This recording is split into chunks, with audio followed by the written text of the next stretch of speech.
6 years after he left me standing in an airport parking garage with a ring I never got to wear, Theo Bennett walked into my restaurant on opening night, found me at the host stand in front of 40 guests, got down on one knee in the middle of the dining room, and asked if I'd finally give him the wedding he'd promised me in another lifetime. I want you to understand something before I tell you what I said. I wasn't angry standing there. I wasn't even particularly surprised. I had spent 6 years quietly building a life he had no idea existed, and the only thing running through my mind, watching him kneel on the floor of a restaurant that had my name on the awning outside, was how strange it was that a man could disappear for 6 years and still somehow believe he was the one arriving on time. My name is Vivian Marchetti. Everyone calls me Vivi. I'm 30 years old, and this is the story of the man who left before our wedding, and what happened the night he came back assuming nothing about my life had moved without him in it. Theo and I met in culinary school 8 years ago, both of us 22, both of us broke, both of us convinced we were going to change the way people ate in this city one day. He was the kind of person other students gravitated toward without quite understanding why. Not the most talented in the room, but the most certain, the kind of certainty that made you want to stand near it in case some of it rubbed off on you. We fell into each other the way people do in their early 20s, fast and total, and by the time we graduated, we had a shared apartment, a shared 5-year plan, and a joint understanding that we were going to open a restaurant together the moment either of us saved enough to make the first payment on a lease. He proposed 3 years into our relationship, in the kitchen of the tiny apartment we shared, using a ring he'd paid off in installments over 8 months, on a Tuesday night that had nothing special about it except that he said he didn't want to wait for a special night to ask me something he'd already been certain about for a year. I said yes, standing barefoot on cracked linoleum with flour still on my hands from a bread recipe I was testing, and it remains, even now, one of the only completely unclouded, happy memories I have of him. We were supposed to get married the following spring, in a small ceremony at his aunt's vineyard upstate, the same spring we'd planned to sign the lease on our first restaurant space, a modest storefront 2 blocks from where we'd met in school. Both plans collapsed within the same 6 weeks for the same reason, though it took me most of those 6 weeks to understand they were actually the same reason at all. He got the call about the fellowship in early March, a prestigious culinary residency in Rome, a year-long program under a chef whose work Theo had idolized since we were students, one of maybe 8 spots offered internationally that year, the kind of opportunity that reshapes a career permanently if you're one of the people selected. He'd applied on a whim 11 months earlier, mostly, he told me at the time, just to see, and had genuinely forgotten he'd even submitted it by the time the acceptance email arrived. I remember exactly where I was standing in our kitchen when he read it out loud to me, and I remember, with a clarity that has never once faded, how instantly and completely happy I was for him, before I understood what accepting it would actually cost either of us. The program started in 6 weeks. Too soon to marry first, too soon to sign the restaurant lease first, too soon, really, to do anything except make a decision under pressure that neither of us had built any real framework for making together. He wanted to go. I understood why he wanted to go. What I didn't understand, not fully, not until it had already happened, was that going meant something different to him than it meant to me. To me, it meant a year apart, difficult but survivable, followed by a wedding and a restaurant, and the rest of the life we'd already built the entire architecture of together. To him, I would learn much later. It meant something closer to a clean slate, a year to find out, away from me, away from the 5-year plan we'd built at 22 before either of us had any real evidence we could sustain it, whether the life he actually wanted looked anything like the one we'd assumed we were building.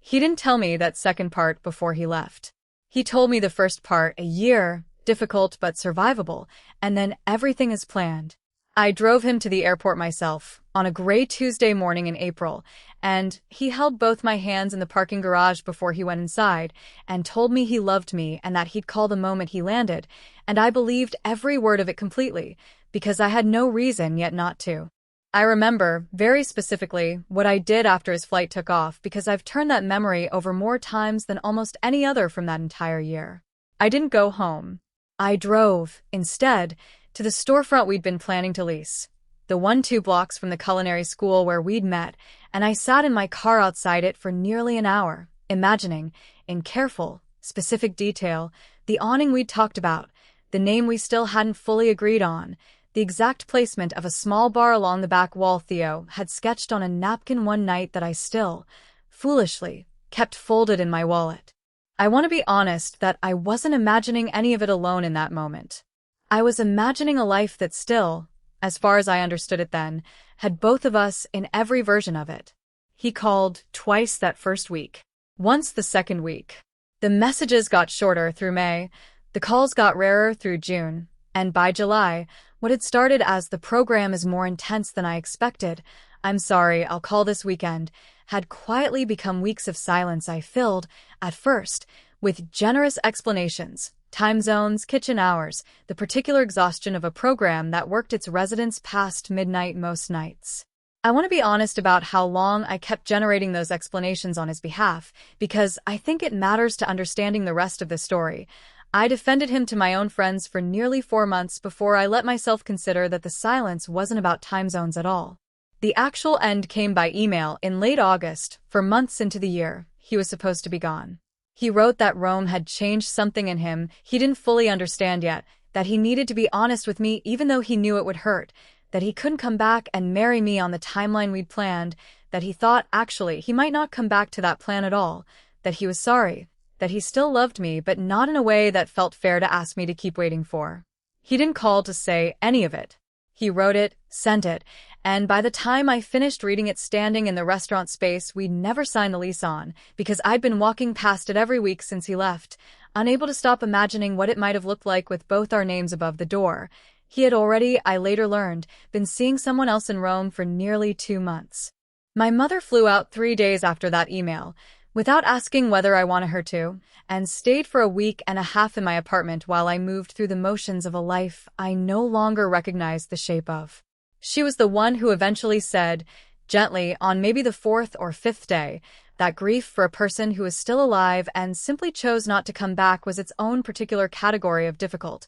Harder in some ways than the more straightforward kind, because there's no funeral to organize your feelings around, no finality to point to, just a slow, ongoing understanding that the door hadn't been slammed shut behind you so much as quietly, deliberately, never opened again from the other side. I won't spend long on the year that followed, because this isn't really a story about grief, even though grief was most of what filled that year. I moved out of the apartment we'd shared. I finished the fellowship application I'd started before he left and never told him about, because some instinct in me, even at the height of believing in our shared plan, had quietly kept one door open that was only mine. I didn't get the fellowship. I got something smaller and, in the end, more useful, a sous chef position at a well-regarded restaurant across town, under a chef who taught me more in 18 months than culinary school had in 4 years, and who eventually became the first person to tell me, seriously, that I had exactly the kind of instincts a restaurant needed to be built around.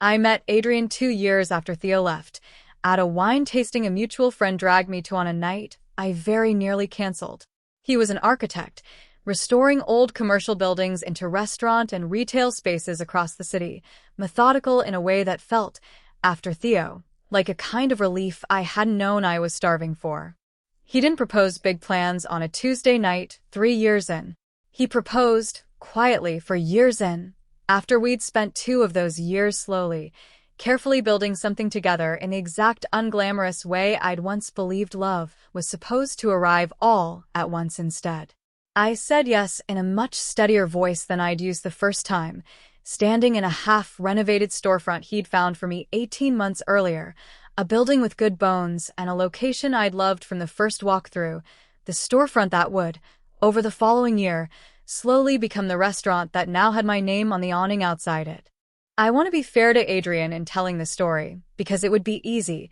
in the shape of a narrative like this one, to describe him only as the steady contrast to Theo's drama, the reliable second choice who happened to be standing there when I was ready to be found. That isn't accurate, and it isn't fair to either of them. Adrian never once positioned himself as a corrective to what I'd been through. In our first real conversation, at that wine tasting, before either of us had any idea the evening would matter, he asked me what I actually wanted to build, not what I'd already lost, and I remember being so unused to that particular question that I didn't have a real answer ready for nearly a full minute. It took me 2 years of knowing him to understand that the question itself, not just the eventual answer, was the thing I'd actually been missing the whole time. That distinction mattered more than I could have explained to anyone at the time. Theo had always asked me what I wanted in terms of a shared 5-year plan we'd sketched out together at 22, a plan that had always, in retrospect, quietly centered his own trajectory first and folded mine in around it. Adrian's question had no plan attached to it at all. He wasn't asking where I fit into something he'd already decided. He was asking, genuinely, what I might build if nobody else's timeline was involved, and it took me most of those 2 years to realize how rare that particular kind of question actually was, and how much of my 20s I'd spent answering a version of it that had never really been asked. We set our own wedding date for the following June, 8 months after opening night, deliberately spaced apart, because Adrian and I had learned between the two of us exactly how much damage comes from trying to force too many enormous life changes into the same 6 weeks. Opening night for Marchetti's was a Thursday in early October, 40 guests, most of them people who had watched me rebuild an entire career from the ground up over 6 years. My old sous chef mentor, half my current kitchen staff's families, Adrian's parents, my own parents, who had driven 4 hours to be there. I hadn't thought about Theo Bennett in any sustained way for at least 2 years by that point.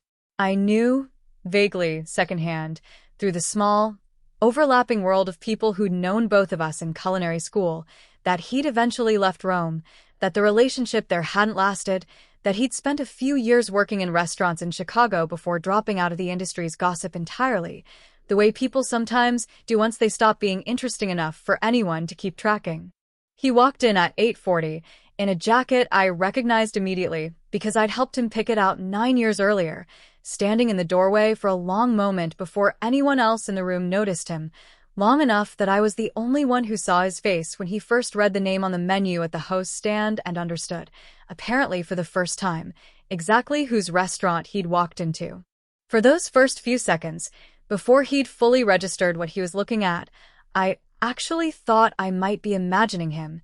the particular unreality of seeing, in the middle of the most important professional night of my life, a face I hadn't seen in 6 years standing exactly where I would have stood to greet any other guest. I remember setting down the seating chart I'd been holding very deliberately on the host stand because my hands had started shaking in a way I didn't want 40 guests to notice, and taking one slow breath before I let myself actually look at him directly instead of at the doorway behind him. The ring he produced was not the one he'd once paid off in installments. I noticed that immediately with a strange, clinical detachment that surprised me. A newer ring, a different setting, the kind of detail that told its own quiet story about however many other moments like this one he might have rehearsed, in some form, over the intervening years, waiting for the right audience. I didn't scream. I didn't cry. I didn't even feel,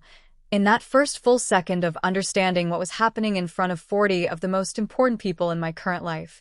much of anything close to the anger I might once have predicted I'd feel if this exact scene had ever played out. What I felt, mostly, was a kind of quiet, settled clarity, the same clarity I realized later that I imagine every woman in this pillar of story eventually gets to feel,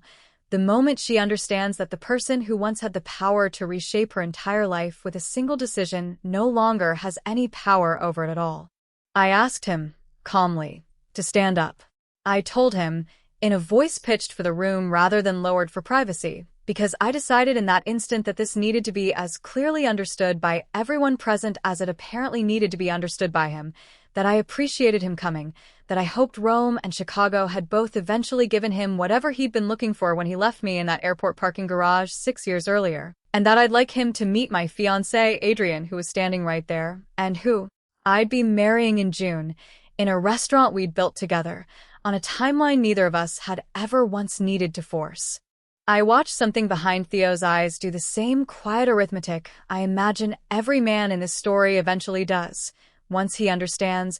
all at once, exactly how much of the last 6 years he'd spent assuming had simply never happened the way he'd imagined it. He left within the next 2 minutes, without the ring, without another word to anyone in the room, and I never saw him again after that night. I didn't need a decisive silent exit move the way some stories in this genre call for, because I had already, unknowingly, spent 6 years making every decisive move this particular story required. One restaurant lease, and one steady relationship, and one slowly rebuilt career at a time. long before Theo ever walked back through a door he assumed would still open the same way it had 6 years earlier. The only thing left to do, once he was gone, was pour Adrian another glass of wine, thank our guests for their patience with the unexpected floor show, and get back to the work of running the kind of restaurant I'd once only been able to imagine with someone else's name attached to it. A few of my guests asked me afterward, quietly, once the initial shock of the moment had settled into the kind of story people tell each other at the bar for the rest of the night, whether I'd been shaking, whether I'd wanted to say something crueler than what I actually said, whether some part of me had wanted, even briefly, to let him wonder a little longer before I introduced Adrian. I told them the truth, which surprised most of them more than any dramatic answer would have.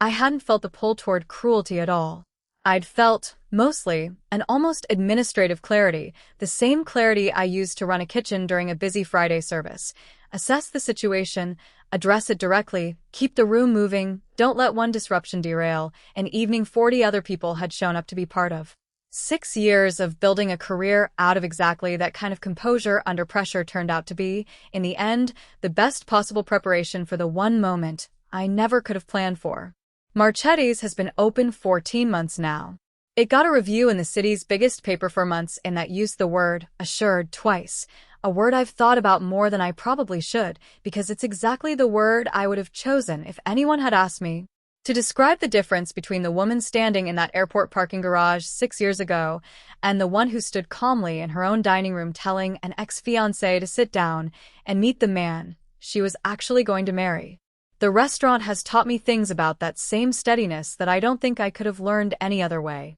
Running a kitchen means absorbing 100 small disruptions a night,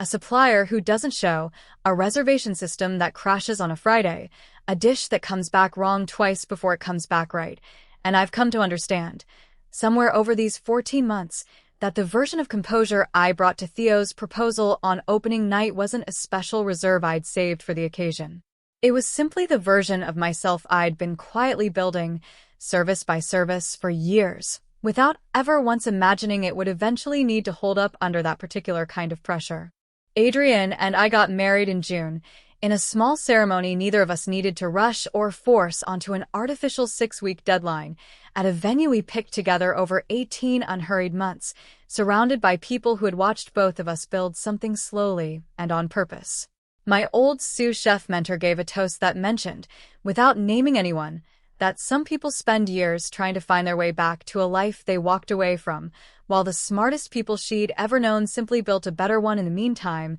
and stopped waiting for anyone to catch up. I wore my grandmother's veil that day, not a new one bought for the occasion, a detail I mention only because Theo had once, years earlier, half-jokingly suggested I might want something more modern for our own wedding, a comment I hadn't thought about in years until I found myself, standing in front of the mirror in June, deliberately choosing the exact opposite of every small, offhand preference he'd ever expressed about who I should become. Adrian never once commented on the veil beyond telling me I looked exactly like myself, which, 6 years earlier, standing in an airport parking garage, I don't think I would have believed was possible to hear from someone and feel like the highest compliment available.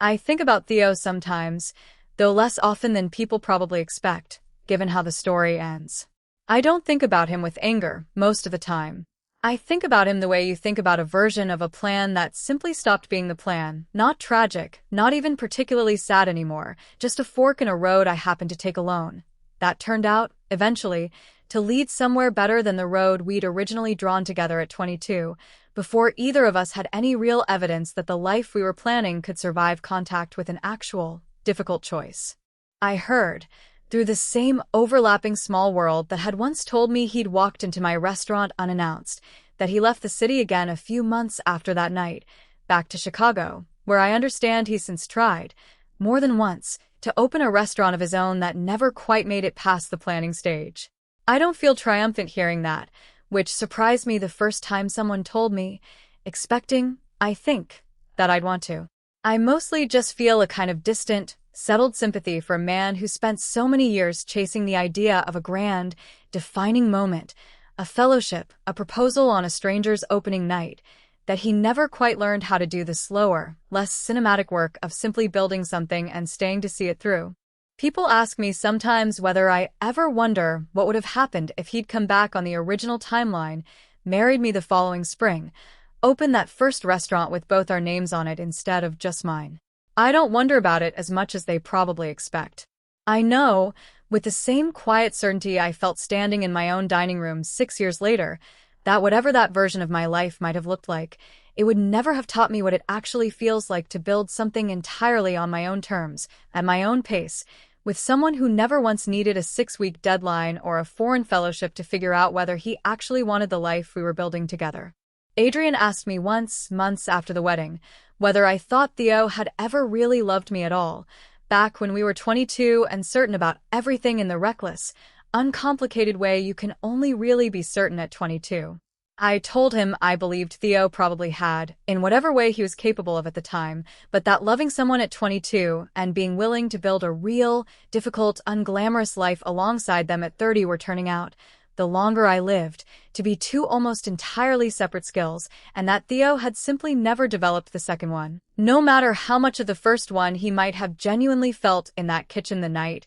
he proposed with an installment ring on an ordinary Tuesday. He spent 6 years assuming I was the version of myself he'd left behind in that parking garage, frozen at 24, waiting for a door that had, in fact, closed permanently the moment he chose not to walk back through it the first time. It turns out the only thing that stayed exactly where he left it was his own idea of who I still was, and everything else, quietly, without his permission or his knowledge, simply kept moving forward without him. Someone asked me once, at a dinner party, whether I'd ever go back and warn my younger self, standing in that parking garage believing every word he said about what was coming. I told them no, and I meant it more than I expected to when I said it out loud. That version of me needed to believe him completely, needed to spend those 4 months generating generous explanations on his behalf, needed to grieve a door quietly closing before she could understand, fully, what it actually feels like to build one open on her own.